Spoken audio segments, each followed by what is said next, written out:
오늘 봉독한 본문 중에 9절에 보면 침묵하지 말고 말하라 이렇게 말씀합니다. 오늘 말씀의 제목입니다. 한번 따라 하십시다. 침묵하지 말고 말하라. 주께서 바울 사도에게 하신 말씀인데 옆 사람과 서로 보면서 이렇게 복을 빌어줍니다. 침묵하지 말고 복음을 말해서 복음을 듣고 구원받게 합시다.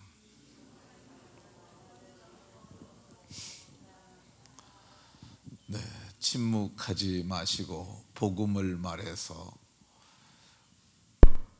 많은 사람들이 구원받게 하는 복된 분들이 다 되시기를 예수 그리스도의 이름으로 축원합니다.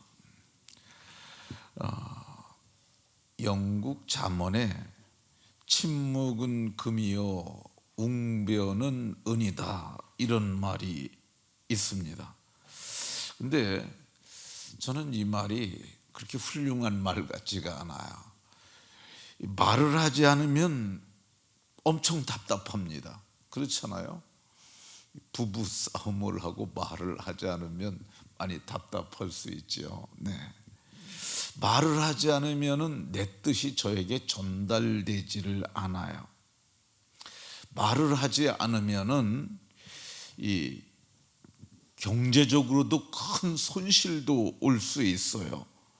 말을 하지 않으면 이 사고도 날 수 있어요. 그러니까 말을 하는 건 아주 중요합니다. 철책에 근무하는 사람이 적들이 쳐들어오는데 말하지 않으면 어떤 일이 일어나겠어요?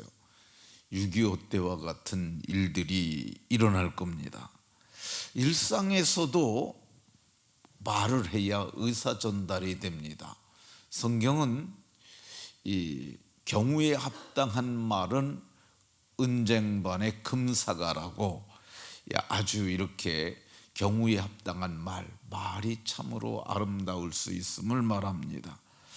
꼭 필요한 말은 반드시 해야 합니다. 반드시. 성도에게 꼭 필요한 말이 뭐겠어요? 그거는 복음입니다. 복음. 오늘 성경에 주님께서 친히 바울 사도에게 환상 가운데 나타나서 말씀하시기를 침묵하지 말라고 말씀하십니다. 이 말은 바울 사도께서 고린도에서 복음을 전환할 때 하신 말씀입니다. 지도를 보시면은요, 이게 이제 바울 사도의 전도 여행 코스예요. 그러니까 이 예루살렘에서 수리아 안디옥으로 가가지고 이렇게 돌아온 거야. 지금 길리기아라고 표시된 곳은 현재는 터키가 이름을 바꿔갖고 투르기에라고 이렇게 했어요. 그래가지고 이제 고린도 보이시죠? 이렇게 쭉 돌아가지고 이렇게 가가지고 이제 아덴 밑에 아덴은 아테네예요. 그리스의 수도인데 아테네 밑에 이 고린도라는 곳에 이르러서 있었던 사건입니다. 이거를 2차 전도 여행이라고 하는데 이게 AD 49년에서 52년까지 약 3년 어간에 했던 여행 중에 이 고린도에서 1년 반을 머물었어요. 그러니까 이 바울 사도가 여기 머물면서 고린도 교회가 아주 든든히 세워졌던 것을 볼 수가 있습니다. 그러니까 이 바울 사도께서 여기서 복음을 전할 때 방해하는 사람들이 있었어요. 오늘 보면 비방하는 사람들 나오잖아요. 누가 이 복음을 잘 말을 했는데 옆에서 막 비방하고 헐뜯고 욕하고 그러면 사람이 다 의기소침해집니다. 그래서 바울 사도가 침묵하려고 했어요. 저들이 저렇게 말하는데 내가 저들에게 이 귀한 복음을 전할 필요가 있겠어? 돼지에게 진주를 줘봐야 뭘 하겠어. 그런 마음이 들었을 때 주께서 말씀하시기를 두려워하지 말고요, 침묵하지 말고 말하라, 침묵하지 말고 말하라고 하셨던 걸 볼 수가 있습니다. 침묵하지 말고 말하라고 그러신 분이 어떤 분이냐? 10절에 보면 내가 너와 함께 있음에 전도자와 함께 하시는 주님이세요. 주님이 얼마만큼 신실하시냐면은 주님께서 하늘로 올려지시기 전에 마지막으로 제자들을 모아놓고 말씀하시기를 내가 세상 끝날까지 너희와 항상 함께 있다고 그랬는데, 특별히 전도 현장에는 주님이 함께 하시는 줄로 믿으시기 바랍니다. 침묵하지 말고 말하라고 하는 주님이 어떤 주님이냐? 10절에 보면 이 성 중에 내 백성이 많음이라, 자기 백성을 찾으시는 주님께서 침묵하지 말라고 말씀하세요. 자기 백성을 위해서 구원하시려고 그분께서는 몸소 세상에 오신 분이시고, 자기 백성을 구원하시려고 십자가에서 자기 몸을 내어주신 분입니다. 그러니까 우리가 침묵하지 말고 말해야 할 줄로 믿으시기 바랍니다. 왜 침묵하지 말고 말해야 하느냐? 복음이 복자 소리 음자야. 한문으로 표현은 복음이 말이에요. 말. 복음은 말로 전달되는 건데, 내가 말하지 아니하면 저들이 복음을 듣지 못하기 때문입니다. 듣지 못하면 믿지 못하고, 믿지 못하면 구원에 이를 수 없는 거예요. 첫 단추가 뭐냐? 말하는 자가 있어야 돼요. 근데 보면 이 8절에 보니까 사도께서 말씀하셨더니 수많은 고린도 사람들이 듣고, 말하지 않았으면 저들이 들을 수 있겠어요? 그러니까 말했더니 수많은 고린도 사람들이 들었다고 이렇게 말씀합니다. 이 말했더니 어떤 일이 일어났느냐? 그 사람들이 믿었어요. 이 8절에 보면 믿고 세례를 받았다고 얘기를 합니다. 말하지 않았으면 듣지 못하고, 듣지 못하면 믿지 못하고, 믿지 않으면 어떻게 세례를 받겠어요? 그런데 바울 사도가 말했더니 복음이 저들에게 전해졌고, 저들이 듣고 믿고 세례를 받았던 것을 볼 수가 있습니다. 침묵하지 말아야 주께서 말씀하시는 이 성 중에 내 백성이 많다고 그랬는데, 하나님의 백성이 구원받게 되는 줄로 믿으시기 바랍니다. 왜 침묵하지 말고 말해야 하느냐?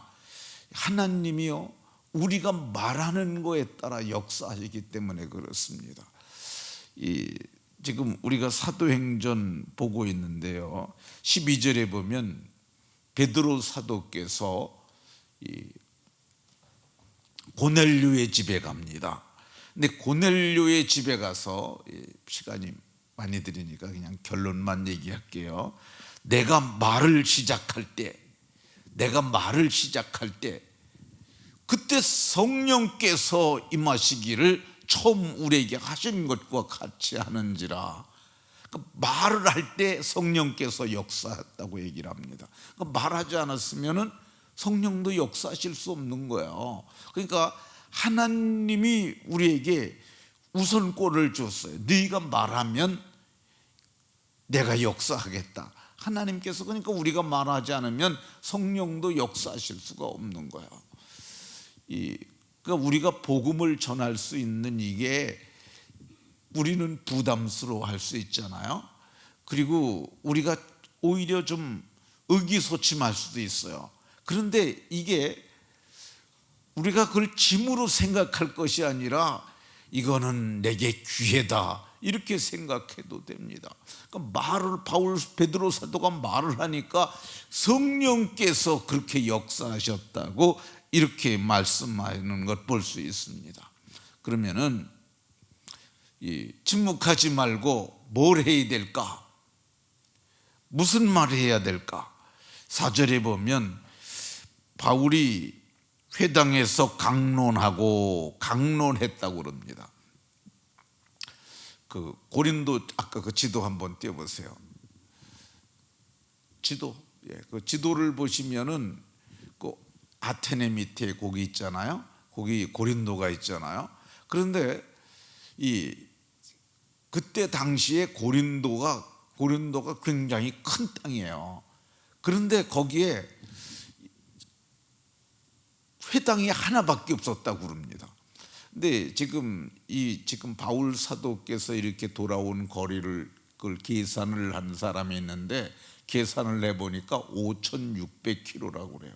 부산이 400km니까 부산을 10번, 14번 간 거리만큼 먼 거래요. 근데 이게 복음이 이제 그 예루살렘으로부터 그 전파됐는데 그 회당에서는 뭐 하느냐면 회당 예배가 드려져요. 안식일에. 근데 거기에 누가 있느냐?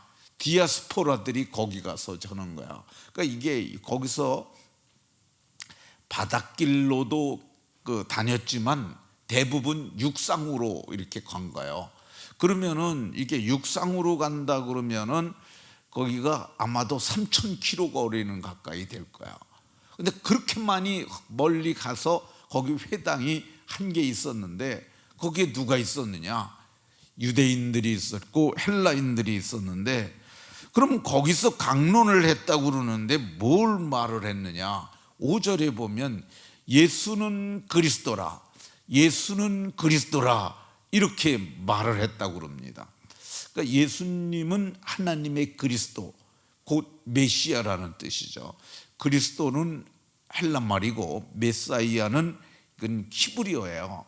그러니까 똑같은 말인데 기름 부음을 받은 자라는 뜻인데 그게 예수가 하나님의 그리스도라 이렇게 말했던 것을 볼 수가 있었습니다. 근데 이게 복음이에요. 이게 복음. 그러니까 유대인들하고 우리하고 차이가 뭐예요? 우리는 메시아가 왔다고 믿는 거야. 메시아가 그리스도 곧 예수님이라고 믿는 거야. 근데 유대인들은 지금 메시아가 왔다고 믿나요? 안 왔다고 기다리고 있나요? 지금도 안 왔다고 기다리고 있는 거야. 근데 당시에 거기 있던 유대인들도 메시아를 기다리고 있었어요. 그런데 바울 사도께서 메시아가 이미 왔다고 얘기를 하고 있어요. 그 당시에 있었던 거기에 있었던 회당 예배를 드렸던 유대인들과 헬라인들이 있는데 이 유대인하고 헬라인하고는 같은 회당에서 예배드리지만 차이가 있었어요.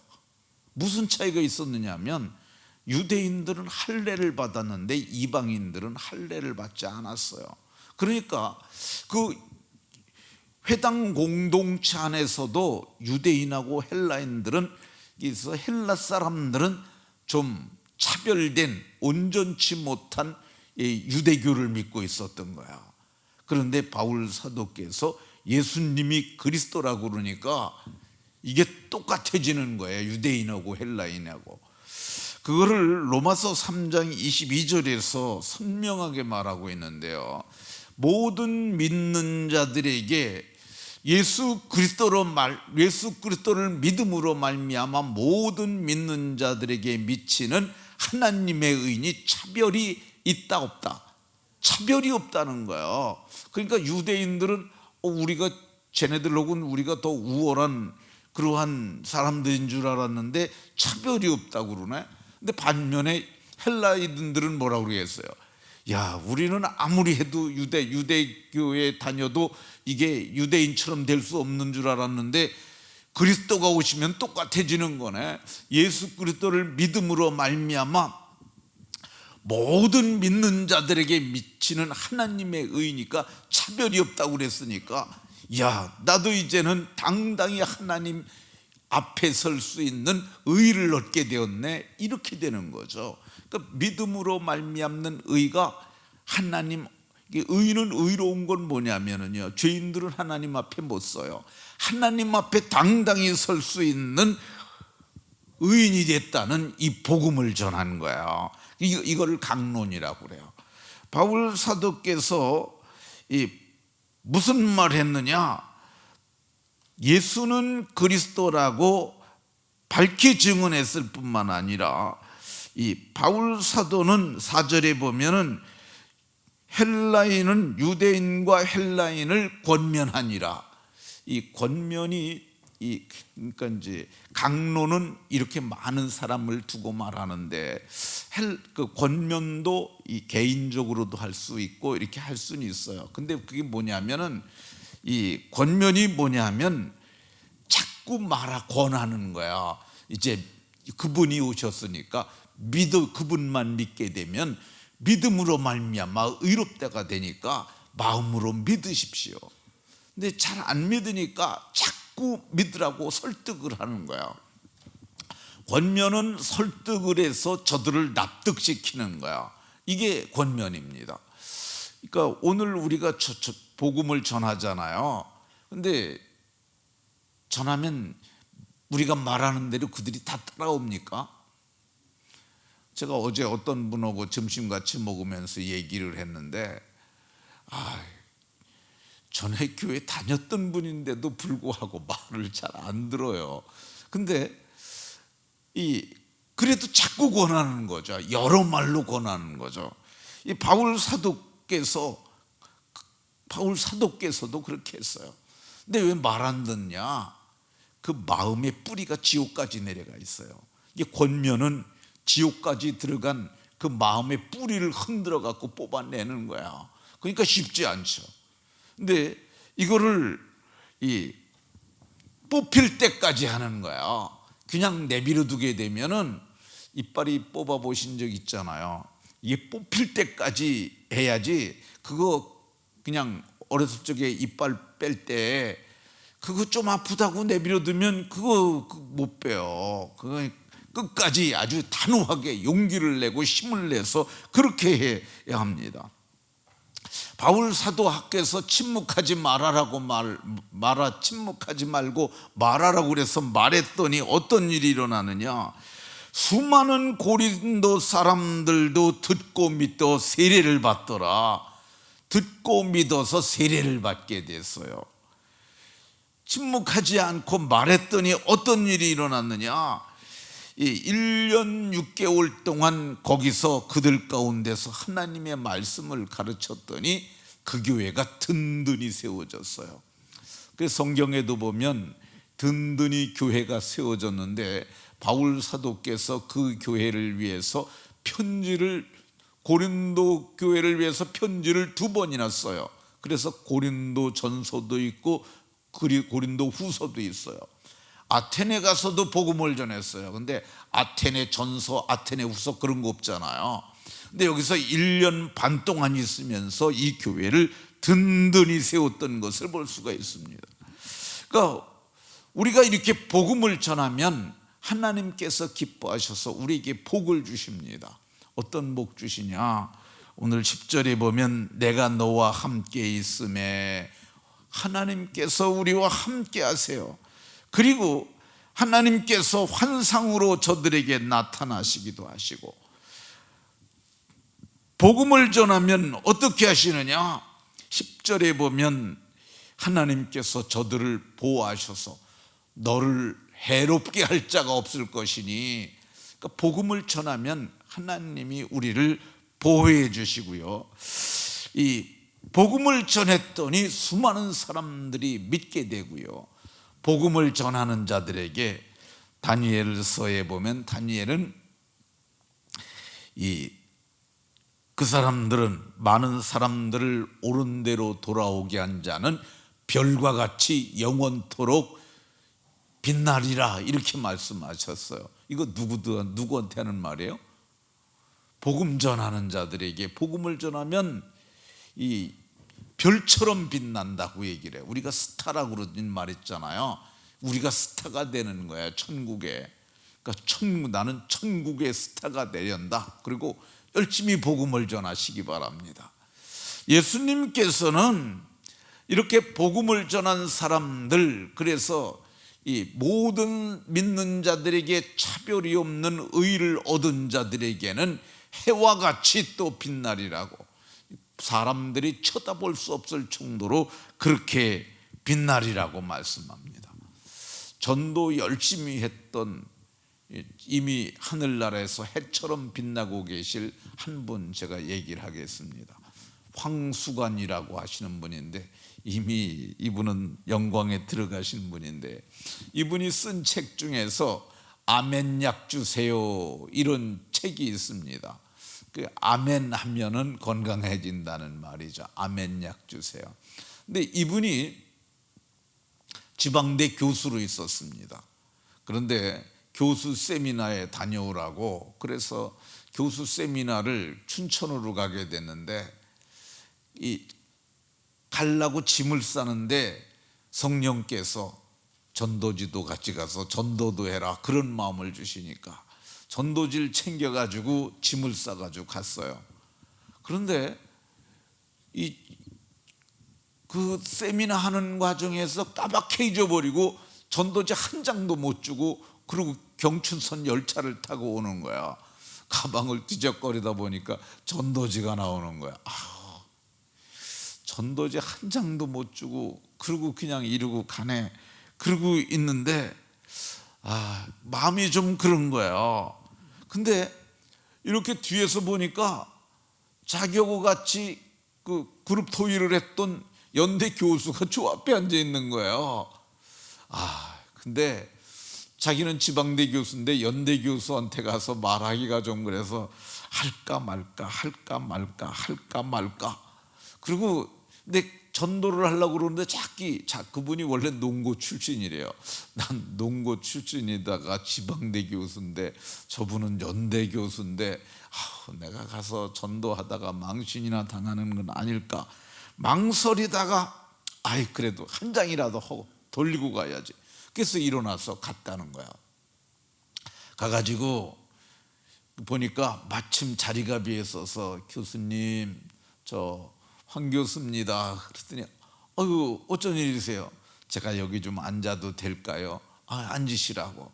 근데 이제 그분에게, 교수님 제가 예수님을 믿습니다 그러면서 이 전도지를 건넸어요.